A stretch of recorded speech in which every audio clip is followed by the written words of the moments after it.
Welcome, and thank you for joining us for this RiT Tech webinar, DCIM in the Dock, supported by Data Centres Ireland. My name is Kirsten Hill, and I am the Event Manager for Data Centres Ireland. Please visit the Data Centres Ireland website to view other on-demand content, as well as the latest information on the Data Centres Ireland Virtual Festival, which will be taking place on the 16th to 20th of November 2020. This webinar will be recorded and uploaded to the Data Centres Ireland website. And now, over to Andy Lawrence from Uptime Institute. Good morning or good afternoon, everyone, depending on whether you're listening to the live version or the recorded version of this discussion. So today, well, first of all, let me introduce myself. I'm the Executive Director of Research at Uptime Institute. I think most of you would have heard of Uptime. Prior to joining Uptime, I was at 451 Research, and I led for quite a long time the data center technology research practice there. And we spent a lot of time looking at software for the data center and DCIM in particular. And that's in a way what makes this panel so interesting to me. I haven't covered it closely for a year or two, but I feel many of the same issues still reoccur. And DCIM is always viewed as a technology with huge potential. Few people in the long term can imagine being without better advanced monitoring and telemetry in the data center. And yet it is a technology that has struggled. It is a little tarnished. There have been some difficult deployments. There have been some unfortunate stories and unfortunate experiences. So there's a very high aspirations on the one hand, difficult deployments in the other. So the question really lies behind this, and what we want to get at today is why is there this difference between aspiration and reality? Who, if anybody, is to blame? So thank you for Data Centres Ireland and RiT Tech for hosting this discussion. And what I'm going to do is introduce our contributors as I ask them this first question, which is, do you agree that DCIM does have these problems? Introduce yourself at the same time, and perhaps give me one or two explanations. We will drill into that.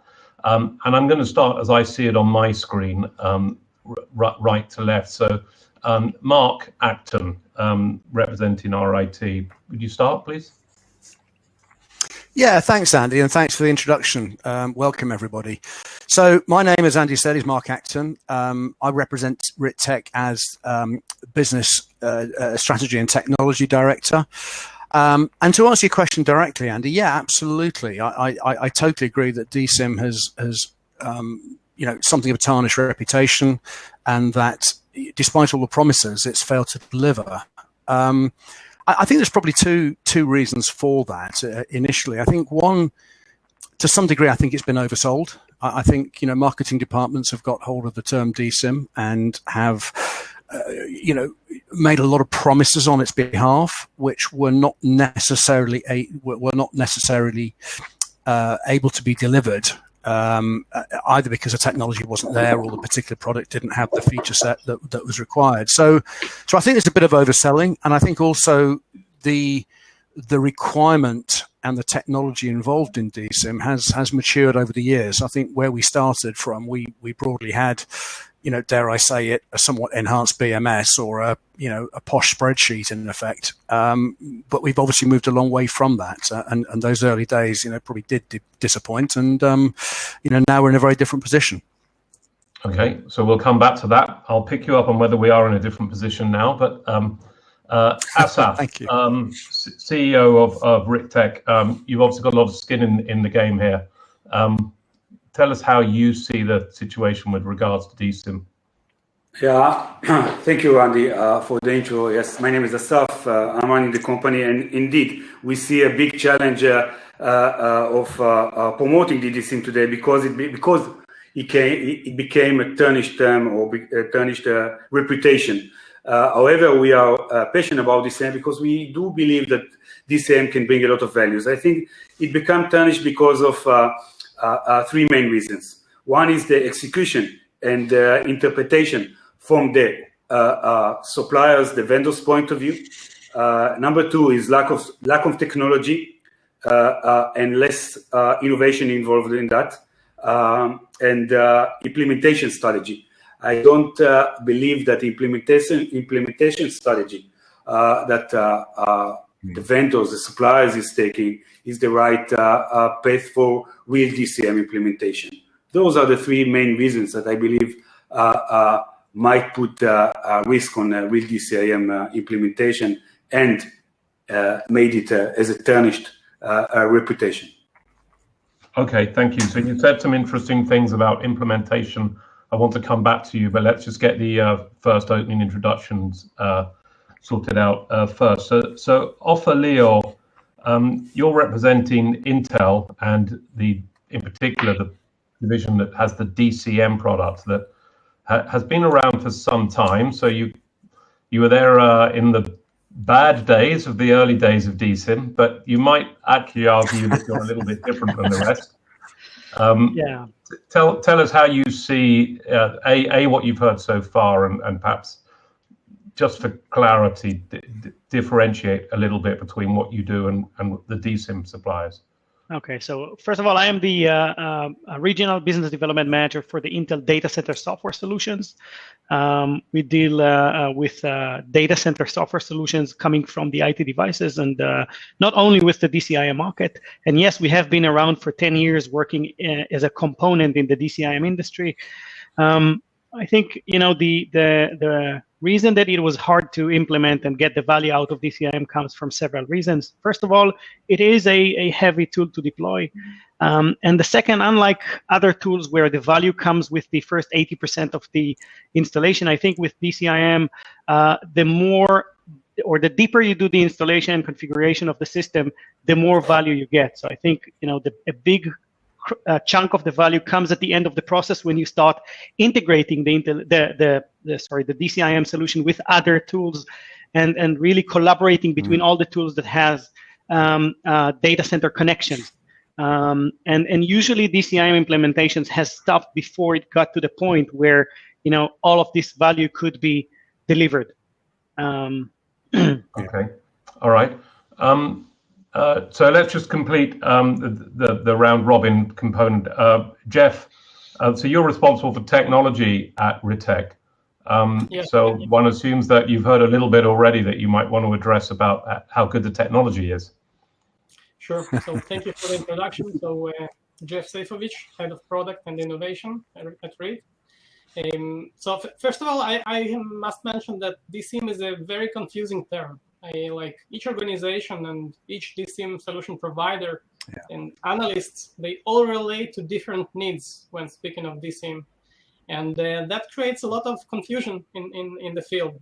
Now, we believe that the entire domain, the entire challenge of managing a data center is evolving very fast. So a good solution, a solution that would really provide an adequate solution for the needs must come and actually make a quantic leap in the innovation these days to provide a good solution. And I'll be happy to elaborate along the way.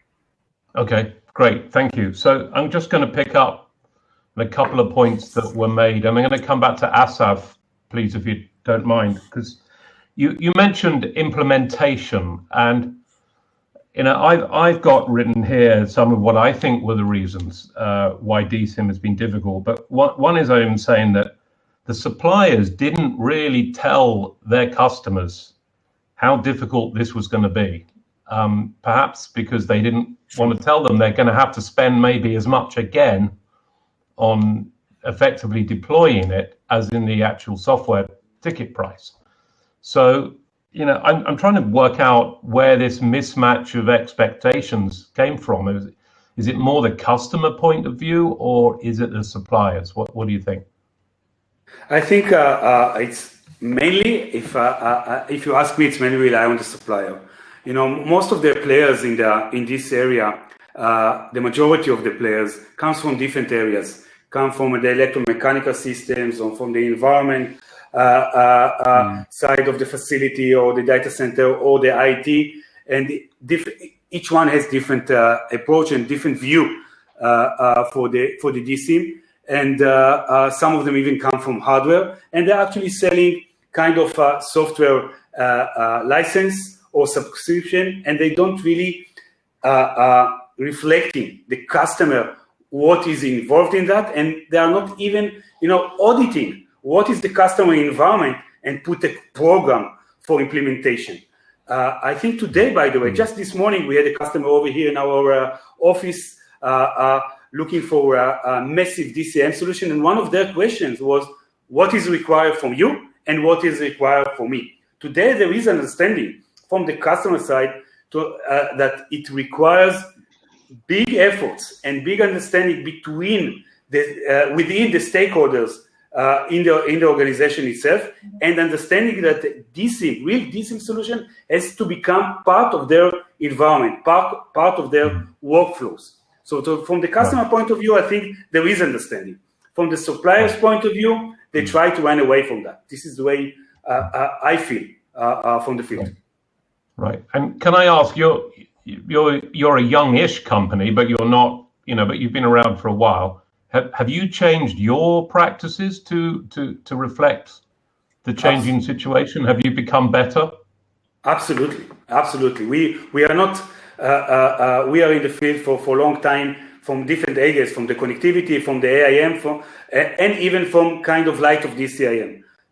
We completely changed our approach from technology point of view, that we believe that DCIM solution has to rely on real technology, on real innovation, to provide daily value that based on automation and integration on one hand, and that it's mandatory as part of our offer will be implementation and adjustment to the customer environment. Today, any of our implementation will take by minimum 3 months of heavily daily communication with the customer. Okay. And do you think you're an outlier in the industry there, or do you think that everybody does that now? I think we are pretty much, everybody shooting the same messages out there, but at the level of execution, I think we are pretty much different. And all of our, let's say, the last 15 customer of ours, whether it's in Israel or globally, they choose us because of those things: executions, implementation, technology. Okay.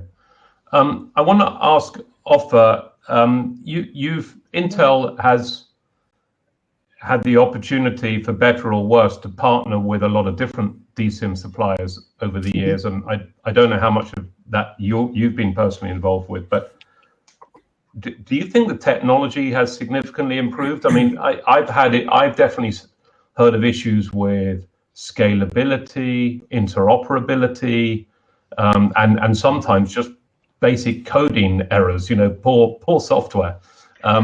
So I can talk about our play within the DCI market. So we are a small module, and we have more than 30 developers working only on our component of the DCIM capability. And yes, it is evolving every day.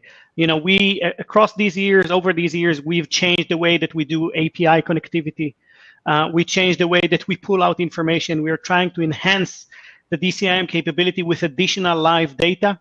I think that the industry has gone a long way with developing the connectivity capability. I think, as I said, that the more live data that you can feed into a DCIM solution, and this can come from any module. It can be a BMS, it can be Intel DCM, it can be just IoT sensors or anything. So the more live data you put into the system, the better chance you have in using it on a day-to-day basis. And I think this was not possible at the beginning of this when this industry was young. And I think now the technology has evolved, and there is more potential, and it's easier to be connected to these other tools available in the market and create a single pane of glass for data center manageability from a DCIM solution. So yes, we're seeing all of these companies that are playing in the market doing the same. Some of them are more innovative than others, and some of them are less. Mm-hmm. So, Jeff, I'm going to ask you about innovation, because I would almost say it was many of the early DCIM companies, and when I say early, I mean for the maybe 5 of the 10 years that we've had reasonably mature products, they delivered a string of new functions and features, but maybe they haven't done some of the basic things well. So, I just wonder, in terms of how you address it, I mean, bearing in mind this is a market that prizes resiliency. Have maybe the direction of some of the innovation has been misplaced? Right. So sure. Thanks for the question. So I believe, as I mentioned, that DCIM today is very different from what it used to be 10, 5, or even 2 years ago. The environments grew bigger. The borders between the physical and the virtual resources became very vague. With the hybrid approach, many organizations naturally mix their on-prem and cloud environment. The complexity of data center management is just overwhelming. There are numerous data center layers to consider: the electromechanical resources, the infrastructure, connectivity, operating systems, platform services. It is practically impossible to manage all of them properly using traditional approaches. Furthermore, with the big data, the complex machine learning models, the hyper-scalable system, and new technologies rising, with all this, the processing power requirements grow exponentially. So I believe that DCIM must make a quantic innovation leap to serve all those evolving needs. The DCIM platform must provide multi-layer automated management. It must be future-proof, which means it must rely on predictive resources utilization analysis. It must be proactive, transforming a data center almost into an intelligent being, like aligned with software-defined infrastructure approach. Solutions must be initiative. They should be coming up with auto-optimization and future risk prevention recommendations. So these are some of the topics we are focusing on to reinvent the DCIM. Mm-hmm. But, when you speak of all of those, and I, completely agree with everything you said, but it's very difficult, if you're selling this, to say that we have all of these, amazing new features, that we're reinventing it, that you ought to be an autonomic data center with AI and whatever, at the same time as their experiences have been, well, the last lot that we bought, not necessarily from you, didn't work that well, and the previous lot didn't work that well either. That's a very good question. So there is a huge difference between the promises and the execution, and that's one of the things that I think differentiate RiT Tech from some of other players. Okay, so Mark, another thing that I've often felt when I've been speaking to people about DCIM, I say, why are you buying this? And they say, well, they don't always know. I mean, they'll mention a few things. We want better reporting and so on, but they haven't really known. And when I think about KPIs in the data center, availability, efficiency, operational costs, etc. I think, well, if the DCIM implementation can make a difference on those numbers, then that would help a lot. How do you see that the DCIM is actually sold, and against which KPIs is it most effective? And I'll probably ask Asaf this as well, but. Yeah, I mean, it's a good point. I mean, the way I'm going to sort of start that answer is DCIM, at least in theory, stands for data center infrastructure management, not merely monitoring. So if we're just talking about a monitoring solution, then yeah, it's very, very difficult to do anything more than maybe record or calculate those KPIs. What we need to be doing is improving those KPIs. We need to be making things better. Whether it's resource efficiency, and by resource I don't just mean energy, I mean resources across the board. So people utilization as well. So I think what we need to be looking at is a system that allows genuine management rather than just monitoring. And I think that's one of the big steps that the sector has made. We're moving away from merely a monitoring system into something that actually does allow genuine management. And so when we get to those KPIs, we're not just monitoring those KPIs, we're not just calculating those KPIs, we're able to start adjusting them. Are we able to shorten implementation times by more effective use of resources, and that's down to people. Can we improve speed to market, or speed to service? Can we actually perform remote deployments more efficiently. We're in a world where, maybe we are seeing the beginning of a reduction in 24/7 staffing. Certainly, we're seeing more edge deployment, more geographically dispersed deployments. How do we manage those remotely without the right tool set? So, yes, I think you're absolutely right that we need to be looking at those KPIs. We need to be managing those KPIs, but I think we also need to be managing resources more efficiently.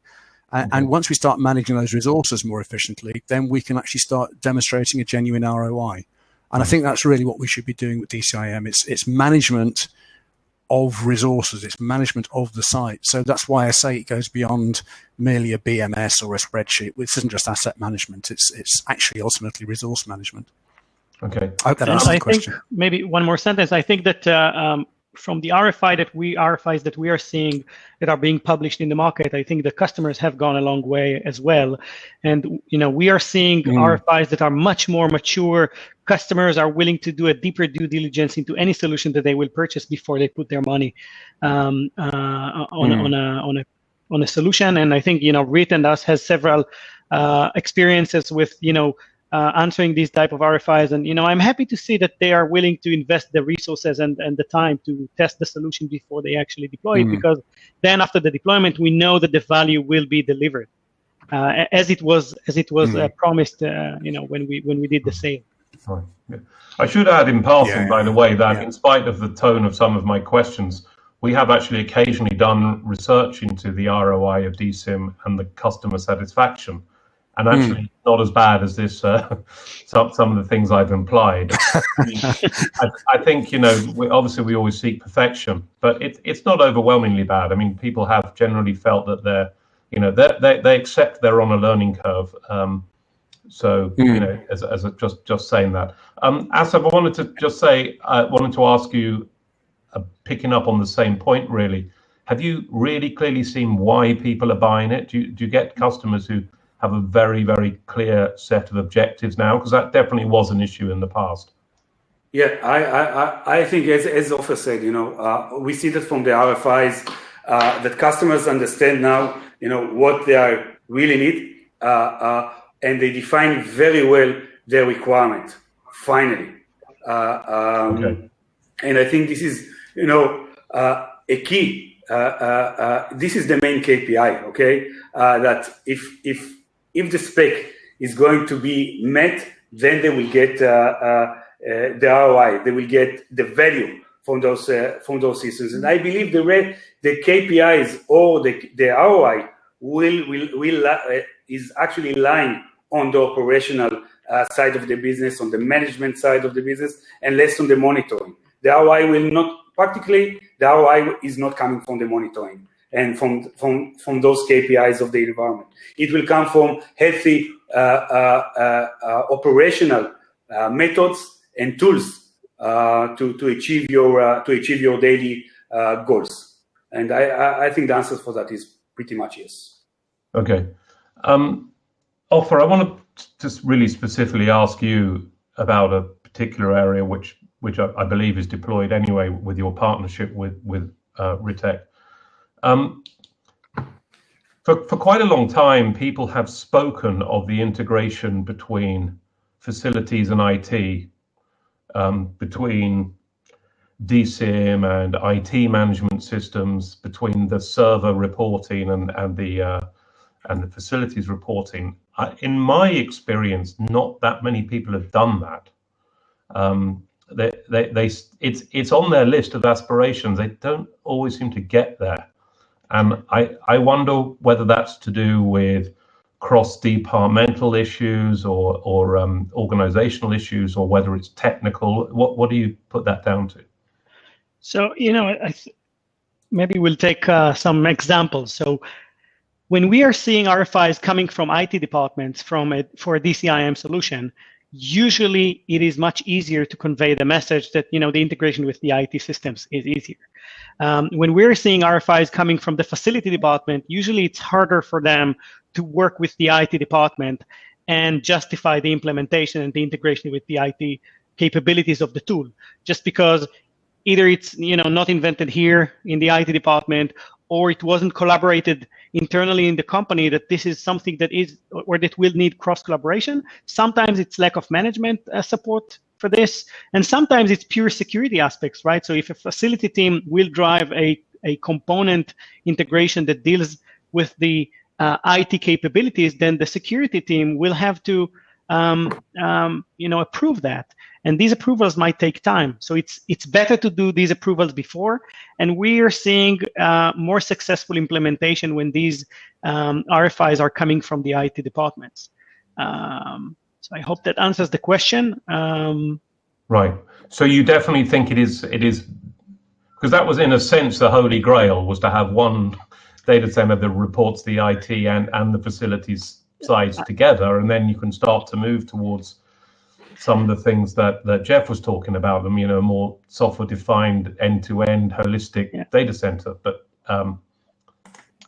so I think this is the basic building block of a DCIM solution would be to collaborate between these two departments that sometimes do not use the same language, same capabilities, and so on. So if we cannot do that, I think a portion of the value is not being deployed. Right. Really part of the issue is that a lot of the customers are colos and they don't necessarily have that. It's not joined up. I mean, Jeff, how would you address that one?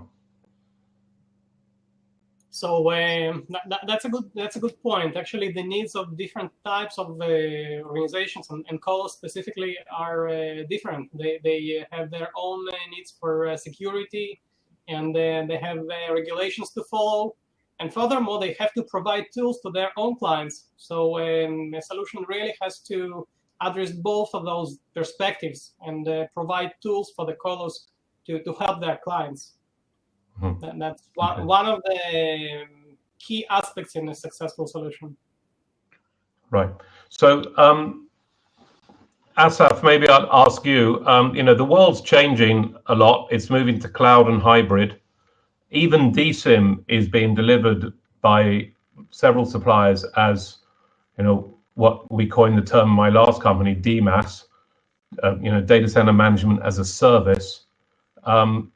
How does this play into the traditional DCIM? Do you see it as complementary, a threat, or how does it fit in with what you do, and what are your thoughts in that direction? I think basically, I think DCIM should be an on-prem solution. It cannot be delivered through remote cloud service premises. I think the DMAS can be complementary solution to DCIM, but it cannot be, from our view, okay, is that it cannot be the central tools that you will use to manage your data center. Maybe DMAS is more focused for small sites, remote sites, but for enterprise and co-location, I don't see where the DMAS is really playing a role. Okay, thanks. And just finally, because I know we're fairly short of time, we've been doing some work on the impact of the pandemic, but also we've been doing some work on the impact of extreme weather, which is clearly a threat that maybe wasn't there 10 years ago. And it seems that when we talk to data center managers, they recognize that they might have to operate with fewer staff and more automation. I wondered if maybe Ofer and maybe Jeff or Asaf could just say how you see that, and are you even seeing a change in demand or a loss of some of this skepticism that's enveloped DCIM in recent years? I can tell you personally from my pipeline, which covers EMEA, when this pandemic started, we were seeing a big increase in customers actually contacting us. So these were leads that were lost in the pipeline somewhere in the past, and these customers came back to us and said, hey, we are looking for something to remotely manage our data centers. Can you help us? We know we tested Intel DCIM as a capability on some of the tools. We know we were working with some DCIM. So yes, it was booming at the beginning of the pandemic. I think we still see some companies that are working on projects for remote management and lights out data centers. So it has given a push to this industry. Right. Final word to who? Asaf or Jeff? You want to take an RiT take on I would like to say something about automation and remote capabilities. You know, basically, you know, especially with this COVID-19, you want to take decisions remotely. You must take a decision remotely. You cannot be on site all the time. The DCIM has to reflect you the real situation, the real status of your data center in order to take accurate decisions. And when you send the technicians to the site to make the deployments, all the changes, you must have a tool that will automate you the decision to take the whole environment, the physical environment, the IT networking environment into one place with your own rules and to process automation on your decision, which will be basically at the end of the day, very accurate, that the technician will come and do the work in very minimum time. So I think automation and multi-layer provisioning that based on prediction is a key for the future of the data center management, especially while we are under this COVID-19 situation. Okay, thank you. So we're just over the half-hour mark. So thank you very much for an excellent discussion. Haven't solved everything, but I think it paints a much more positive picture for DCIM than we might have concluded maybe 3 or 4 years ago. I think the technology's improved and the business environment demand side has improved as well. So great. Thank you, everybody.